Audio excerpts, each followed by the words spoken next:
Assalamualaikum warahmatullahi wabarakatuh. Kita jumpa lagi di mata pelajaran ilmu pengetahuan alam.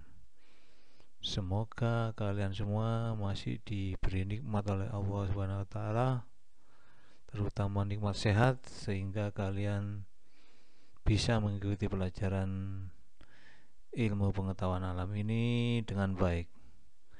Nah, sebelum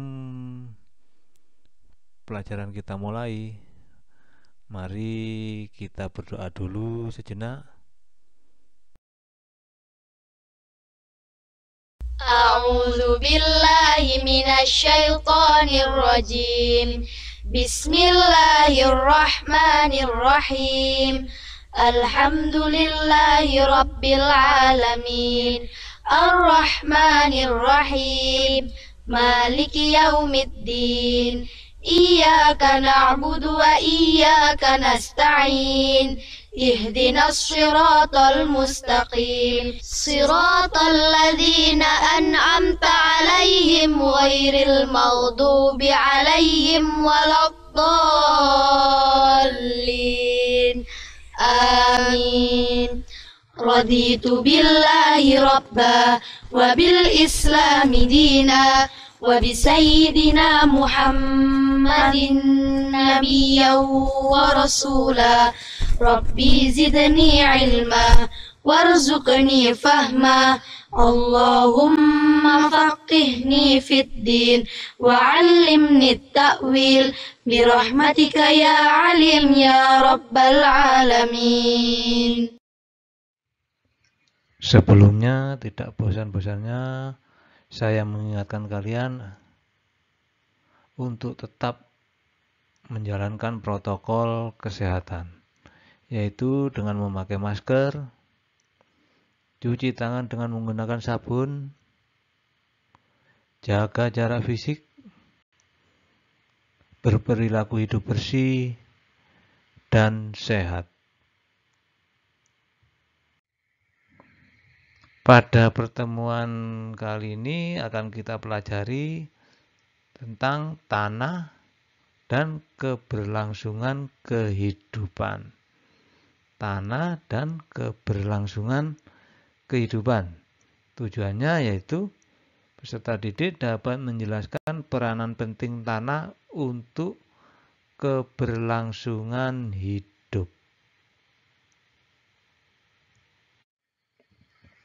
Nah, sebelum menginjak ke materi, mari kita lihat lagi rangkuman pada materi sebelumnya. Atom adalah unit terkecil dari suatu materi. Atom terdiri atas subatom, yaitu elektron, proton, dan neutron. Molekul terbentuk dari 2 atau lebih atom. Molekul terdiri dari molekul unsur dan molekul senyawa.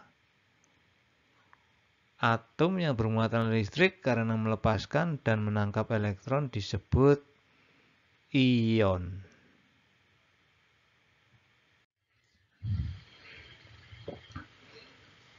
Dunia terdiri atas kurang lebih 30% daratan dan 70% lautan.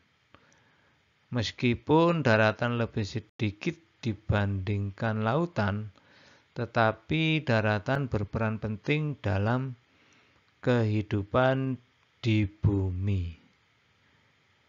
Daratan terdiri atas lapisan-lapisan yang setiap lapisnya tersusun atas komponen yang berbeda-beda. 1. Peran tanah. Tanah adalah komponen penting dalam kelangsungan hidup di bumi, misalnya tumbuhan. Tumbuhan membutuhkan unsur hara atau nutrisi dalam tanah berupa mineral-mineral dan air. Tanaman polong-polongan dan kacang-kacangan membutuhkan bakteri dalam tanah untuk membantu akar menyerap dan mengolah zat hara. Peran tanah bagi makhluk hidup yaitu tempat hidup hewan dan bakteri, penyedia kebutuhan dan penunjang kesehatan manusia, penyedia dan penyaring air. Itu beberapa peran tanah tadi. Tempat hidup dan bakteri. Tanah berfungsi sebagai tempat hidup bagi berbagai macam hewan darat dan mikroorganisme, salah satunya bakteri tanah.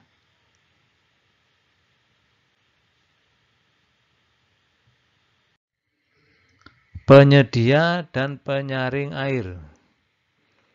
Sumber air berada dalam tanah, namun banyak yang terdapat di atas tanah seperti danau, sungai, dan laut.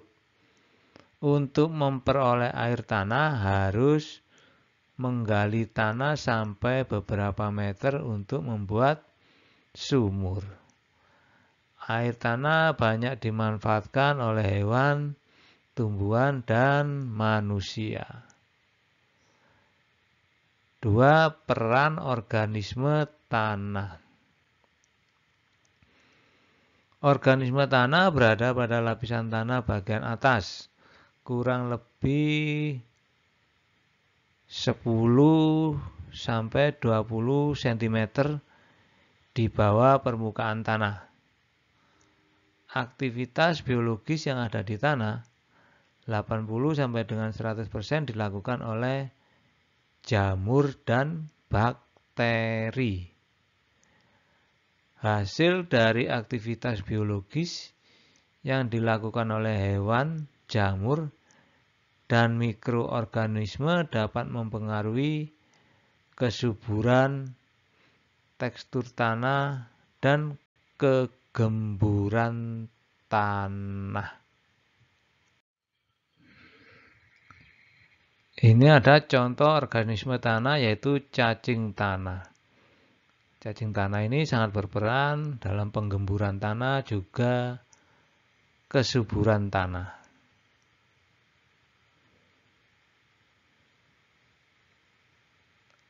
Peran organisme tanah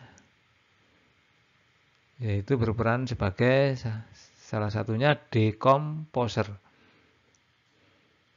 Organisme tanah melakukan dekomposisi atau penguraian bahan-bahan organik yang berasal dari sisa makhluk hidup. Misalnya, daun-daun yang jatuh ke tanah, ranting-ranting, dan jasad hewan yang telah mati menjadi materi organik yang lebih sederhana, membantu pelapukan batuan menjadi bahan anorganik atau mineral tanah. Jadi dekomposer ini pengurai ya, jadi menguraikan bahan-bahan misalnya dari daun, ranting, atau organisme yang telah mati akan diuraikan menjadi senyawa yang lebih sederhana sehingga senyawa ini mudah diserap oleh akar tanaman. Ini fungsi dekomposer atau pengurai.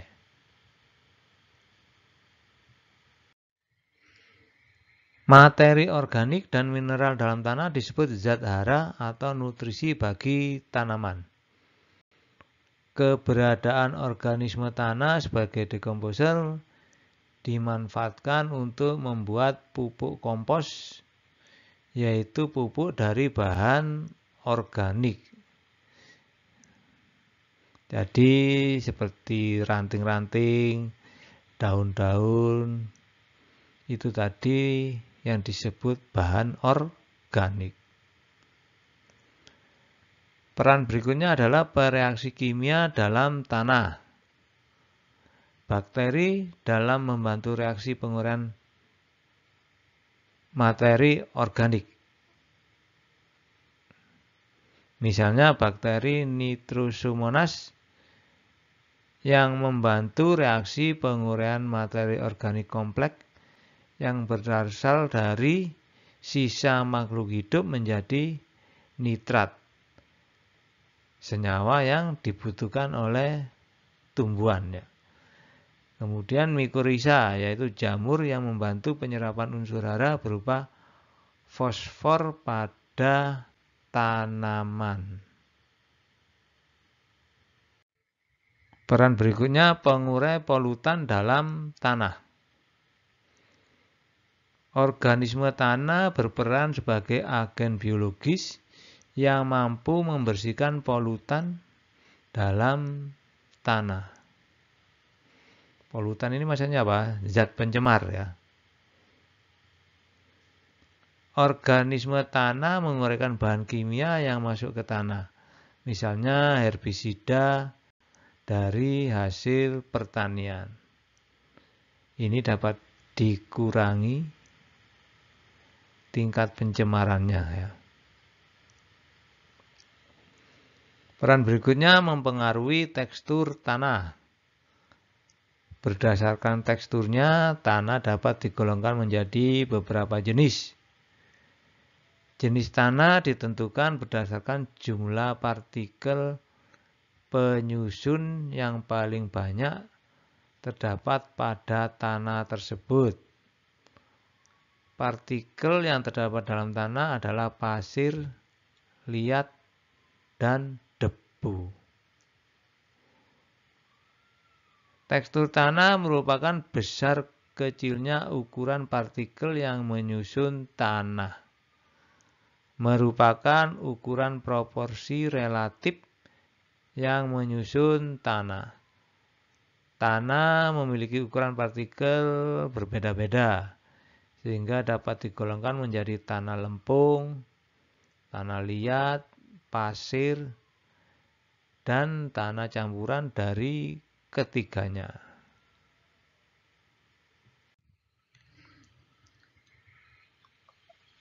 Pembentukan tekstur tanah dibantu organisme seperti cacing atau akar tumbuhan yang mampu mempercepat pemecahan partikel-partikel tersebut dari batuan. Akar tumbuhan mampu menembus batuan karena mengeluarkan zat asam sehingga secara kimiawi dapat membantu pelapukan batuan. Tanah dibedakan menjadi beberapa jenis berdasarkan teksturnya yang juga mempengaruhi sifat-sifatnya. Tanah pasir memiliki tekstur berbutir sehingga memiliki porositas tinggi. Kurang dapat menyimpan atau menahan air karena air mudah mengalir melewati celah-celah cukup besar. Tanah liat tersusun atas partikel-partikel sangat kecil sehingga tanah liat dapat menyimpan air lebih lama. Hal ini dapat dilihat dari pergerakan atau aliran air lambat ketika tanah liat diberi air. Sifat tanah mempengaruhi kemampuan menyediakan nutrisi dari air yang dibutuhkan oleh tumbuh-tumbuhan di atasnya. Jadi tanah berpasir ini mempunyai porositas tinggi. Jadi air yang diberikan pada tanah pasir akan cepat menghilang. Beda dengan tanah liat, karena tanah liat ini partikelnya sangat kecil sehingga tanah liat dapat menyimpan air yang lebih lama dibandingkan dengan tanah berpasir tadi. Jadi tanah yang bagus atau baik untuk tanaman yaitu mempunyai sifat di antara keduanya. Kalau di tanah pasir maka tanaman akan sulit mendapatkan air ya. Karena airnya cepat terbuang kalau pada tanah pasir. Sebaliknya, kalau pada tanah liat juga kurang baik untuk tanaman karena di situ si tanah liat bersifat menyimpan air lebih lama sehingga akan membuat akar tanaman bisa busuk. Ya, jadi tanah yang bagus, yang baik untuk pertumbuhan tanaman yaitu yang bersifat remah ya antara tanah pasir dan tanah liat, sehingga tidak terlalu poros juga tidak terlalu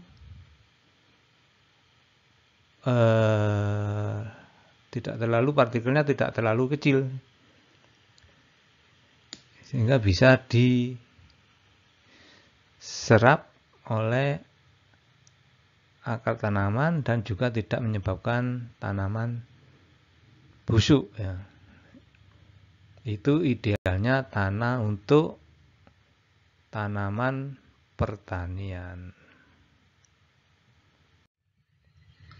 Perbedaan tanah liat dan lempung yaitu tanah liat merupakan tanah lentur, sulit ditembus air, berwarna lebih terang dari lempung. Tidak banyak campuran pasir dan batuan kecil. Dimanfaatkan sebagai bahan utama produk gerabah dan keramik. Tanah lempung adalah tanah yang terdiri atas campuran pasir, tanah liat, dan debu dengan jumlah hampir sama.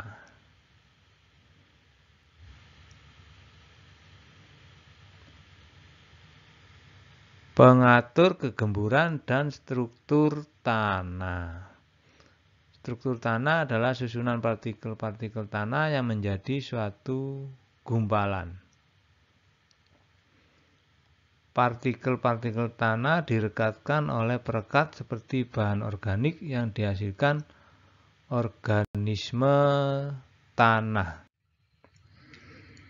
Lendir yang dihasilkan organisme tanah bercampur dengan tanah, membuat partikel tanah terkumpul, membentuk gumpalan-gumpalan tanah.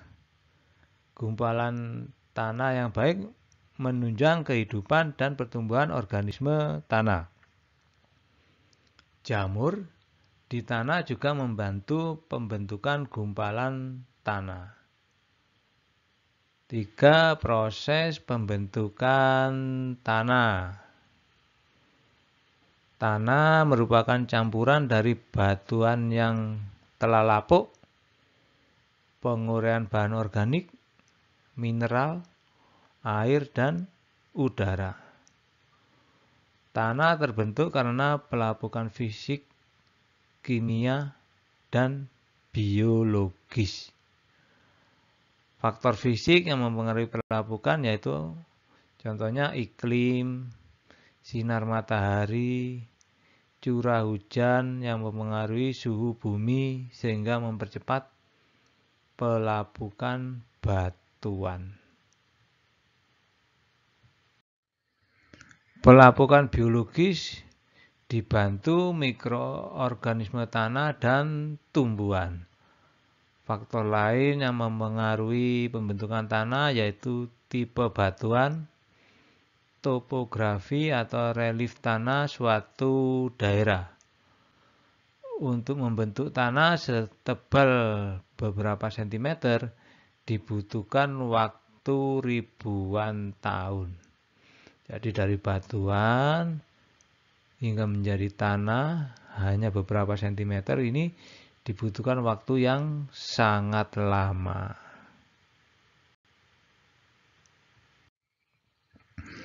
Ketika tanah digali sampai dalam, biasanya tampak lapisan-lapisan tanah atau horizon tanah yang memiliki gradasi warna berbeda. Berikut lapisan-lapisan tanah.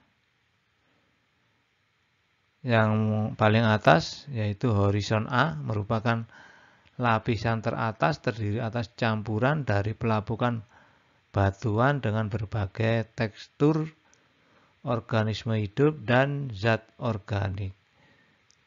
Horizon A ini paling cocok untuk pertumbuhan tanaman karena di situ teksturnya lebih gembur, kemudian zat organiknya paling banyak ada pada horizon A sehingga unsur haranya bisa mudah diserap oleh akar tanaman.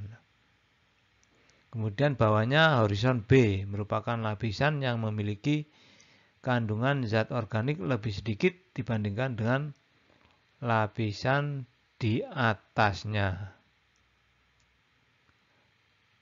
Bawahnya lagi ada horizon C merupakan lapisan yang tersusun atas batuan yang berperan sebagai penyedia utama material untuk tanah bagian paling atas. Jadi horizon ini atau lapisan-lapisan tanah ini makin ke dalam maka makin keras ya, makin banyak batuannya dibandingkan dengan lapisan di atasnya.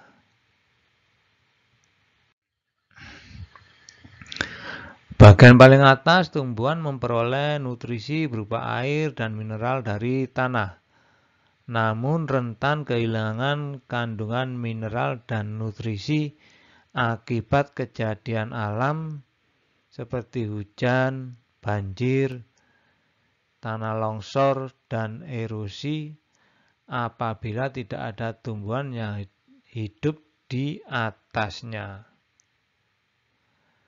Erosi adalah berpindahnya sebagian lapisan tanah, merupakan bencana alam yang disebabkan oleh manusia. Terjadi akibat derasnya arus air yang melewati kawasan bertanah dan mengikis lapisan tanah teratas yang subur serta banyak dihuni organisme tanah. Sehingga yang tersisi adalah tanah kurang subur dan kualitas tanah kurang baik. Yang keempat, komponen penyusun tanah. Ada batuan, adalah bahan padat yang terbentuk secara alami, tersusun dari campuran mineral, senyawa, dan komposisi lainnya. Berdasarkan proses terjadinya, batuan ada 3, yaitu batuan beku, sedimen, dan metamorf. Batuan dapat berasal dari magma gunung berapi. Batuan di dalam bumi mengalami pelapukan sehingga menjadi bahan pembentuk tanah. Berikutnya udara. Meskipun tanah merupakan benda padat, tetapi pada tanah terdapat rongga-rongga berisi udara. Rongga udara terdapat di antara partikel atau butiran tanah, di antara batuan tanah, di antara batuan dan partikel tanah, di antara partikel tanah dengan akar tumbuhan, ataupun di antara akar tanaman dengan batu. Rongga udara juga dapat terbentuk oleh aktivitas hewan tanah, misalnya cacing. Komponen berikutnya, humus. Adalah komponen organik yang dihasilkan dari proses dekomposisi atau penguraian hewan dan tumbuhan yang telah mati, daun yang gugur, ataupun feses oleh bakteri dan jamur. Humus adalah tanah yang subur karena humus memiliki tekstur gembur dan banyak pori-pori sehingga memungkinkan terjadinya pertukaran udara. Kondisi tersebut menyebabkan akar memperoleh cukup udara dan mampu mempertahankan air sehingga tanah selalu lembab. Humus juga mengandung mineral-mineral dan nutrisi yang penting bagi pertumbuhan-tumbuhan. Ini contoh humus. Nah, ini yang dihasilkan dari contohnya tumbuhan yang telah mati, ranting-ranting, daun-daun yang gugur yang diuraikan oleh bakteri atau jamur.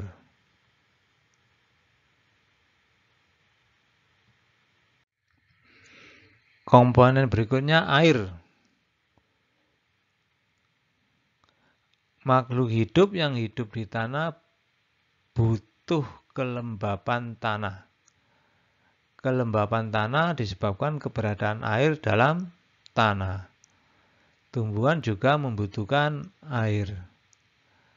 Air diserap oleh tumbuhan setelah menembus tanah dan mencapai akar. Komponen berikutnya mineral. Ion positif dalam tanah yaitu kalium, kalsium, dan magnesium. Ion negatif yaitu nitrat, fosfat, dan sulfat yang merupakan nutrisi bagi tumbuhan. Kandungan mineral dalam tanah yang berbeda-beda menentukan sifat dan karakter tanah. Namun tidak semua tanah sesuai untuk bercocok tanam. Tanah yang subur memiliki pH sekitar 7 atau pH netral. Pada kisaran pH 7, tumbuhan dapat menyerap nutrisi secara optimal. Warna tanah berkaitan dengan tingkat kesuburan tanah. Semakin gelap warna tanah, kandungan bahan organiknya semakin tinggi. Warna tanah gelap menyerap panas lebih cepat dibandingkan warna terang. Komponen organik. Tanah merupakan tempat hidup dari beberapa makhluk hidup, mulai dari bakteri, jamur, alga, serangga, dan cacing tanah. Organisme tanah tersebut menguraikan bahan-bahan yang berasal dari makhluk hidup sehingga menghasilkan materi organik di dalam tanah. Nah, sebelum kita akhiri, mari kita buat rangkuman dari pertemuan kali ini. Peran tanah dalam kelangsungan kehidupan antara lain sebagai tempat hidup hewan dan bakteri, penyedia kebutuhan dan penunjang kesehatan manusia, penyedia dan penyaring air. Peran organisme tanah adalah sebagai dekomposer, bereaksi kimia dalam tanah, pengurai polutan dalam tanah, mempengaruhi tekstur tanah, pengatur kegemburan dan struktur tanah. Proses pembentukan tanah terjadi melalui proses pelapukan fisik, pelapukan kimia, dan pelapukan biologis. Komponen penyusun tanah terdiri dari batuan, udara, humus, air, dan mineral. Nah, sebelum kita akhiri, mari kita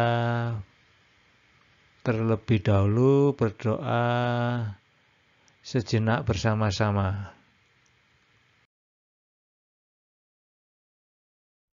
Subhanaka la ilma lana illa ma 'allamtana innaka antal alimul hakim.